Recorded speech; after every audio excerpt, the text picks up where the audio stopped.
This is Harney's Offshore Litigation Podcast number 1. My name is Ian Mann, and I am joined by my colleague here in Hong Kong, Gareth Murphy. Welcome, Gareth. Hello, Ian, and hello, listeners.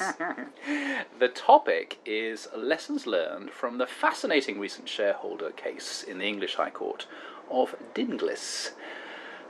Is that how you pronounce it? I hope so. I have to say, when I was first given a copy of the judgment, and once I got over the fact that it's 96 pages long... I know. What is going on? Modern judgments are getting just monstrous. It has its own index, which is always a bad sign. That's right. But once I got over that, the first question was, how do you pronounce this name of this company and the name of the parties? Is it Dingles rhymes with shingles, or is it, as you've said, rightly so, I believe, Dinglis? Perhaps you could tell us how you know that. Trust an Irishman to try and make it rhyme with a place in Ireland.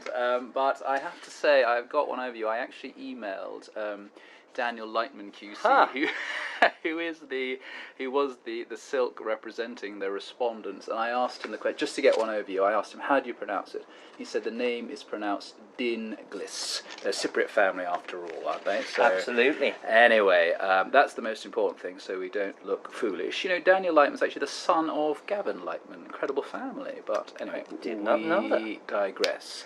Indeed. So, what's this case all about? Well, I mean, firstly, I'd like to say the judge was Adam Johnson QC, sitting as Deputy High Court Judge, and we refer to him as the Judge for ease. But as the judge so eloquently describes it, the entire background to this petition begins with a catastrophic falling out between members of the Dinglis family. Yeah, that sounds like all of our Asian disputes that lead to unfair prejudice claims in the BVR came out. Yes, it certainly sounds familiar, I think it's fair to say. So we don't need to get into the ins and outs of what caused that catastrophic falling out, although that is obviously relevant and is set out in the judgment. But I suppose it's the case that there was a family business, a property business based in North London, and the first named respondent, Andreas Dinglis, was the father. He'd set up the business and he got his children involved with the business, but also his children were shareholders. Paul, who is the petitioner, and his sister Cheryl, who was a party and a petitioner, but then who reconciled with her father and was released from the proceedings and sold her shareholding to her father. So it remains just Paul as the only petitioner. He owns 12% essentially of the business. This is Paul. This is Paul, the son.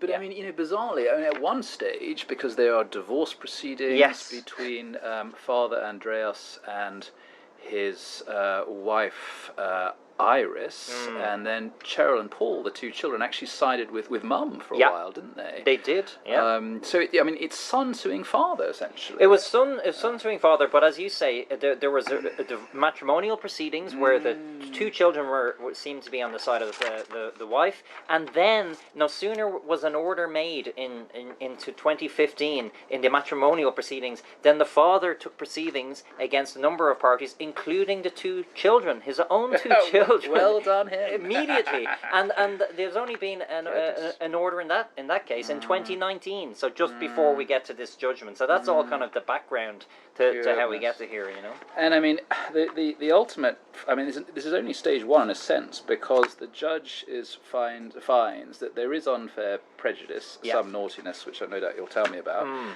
But he also finds, however, contrary to the petitioner's case, that's what you call it in England, that it's not a quasi-partnership type company. So, I mean, this is only, I suppose you'd call it liability. We've got quantum next. That's correct, absolutely correct. And there's issues around quantum that are discussed, but haven't actually been decided, as you say, in relation to the date of valuation, which is something that could obviously have a bearing on things, and what exactly the minority discount to be applied is.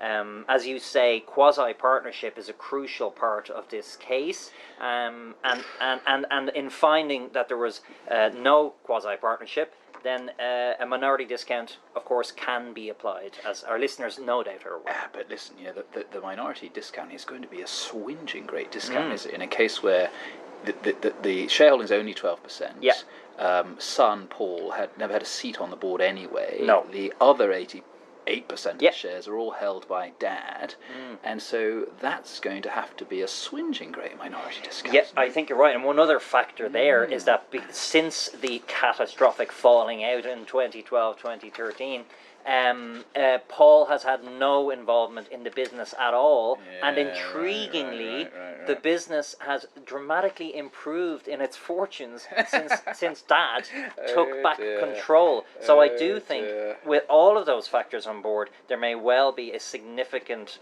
discount on the minority.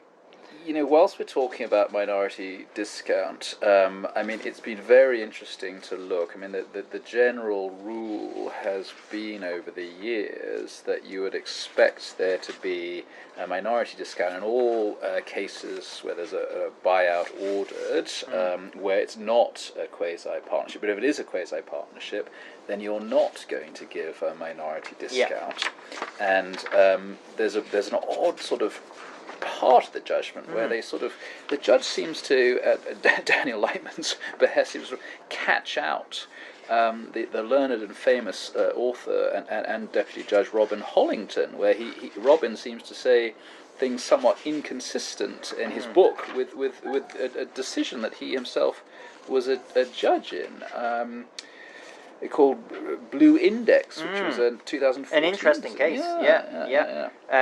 I thought there was an interesting reference in his book where a petitioner has acquired shares as an investment without an entitlement to participate in the running of the company. The general rule is appropriate to apply a discount, especially if the petitioner originally acquired the shares at a price which was discounted to reflect a minority status. And I mean, that seems to be the case, but as you say, the judge actually looks at some interesting potential exceptions to the rule that we said that where a pro rata valuation was justified, even where there was a quasi-partnership. It's an interesting analysis, this whole area of minority discount that the judge does in his last few pages of his judgment. I mean, not settled yet. I mean, we need some sort of court of appeal decisions on this, really, don't we? Yeah.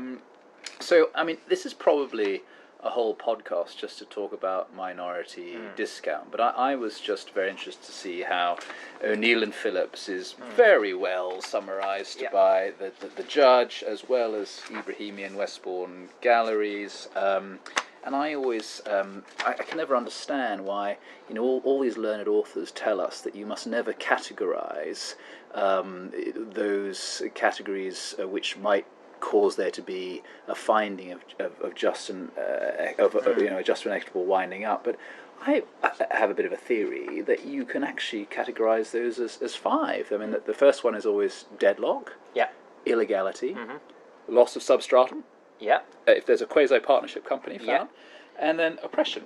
Now, I just remember those. I just rattle them off because if you put all that together, that has an acronym. It's called DISCO. That's right. Absolutely. Very, very good. And there would certainly appear to have been some shapes thrown about in this case, if you pardon me using that expression. I thought there really was I agree with you, an excellent analysis of the key judgments, O'Neill and Phillips in particular, and the difference between, you know, when you have and this I think is interesting, where you have a clear understanding between the parties beforehand in terms of a quasi-partnership, and where you just have a kind of an expectation that a party has, and while a party is entitled to an expectation, it's not the same. Yeah, well, I mean, you're essentially talking about a contract that, you know, there's no basis for a bargain, and this you know, we're warned, aren't we, in O'Neill and Phillips by Lord Hoffman that you know, be careful with his expression legitimate expectation, because just because one party wants it, in fact the case of O'Neill doesn't mean both parties have agreed. You've got to show an agreement and reliance. You know? Absolutely. I think it's worth actually at this stage of the podcast perhaps just, you know, summarising the findings and the issues that arose in this case, so that people can you know, really get their teeth into this case themselves, because there's just so much in here that obviously we just don't have time to talk about today. But ultimately there was a finding of no quasi-partnership after an excellent analysis of all the case law on that. There was a finding that there was therefore no unfair prejudice for breach of the understandings, but there was unfair prejudice for breach of fiduciary duties. So how those two interrelate is interesting. And then minority discount because no quasi-partnership. And Dad essentially wasn't looking after company money properly. I mean, yes. Yeah, absolutely. Yeah. So listen, that's our time. That's the 10 minutes. I hope you'll agree to appear again for the same appearance fee.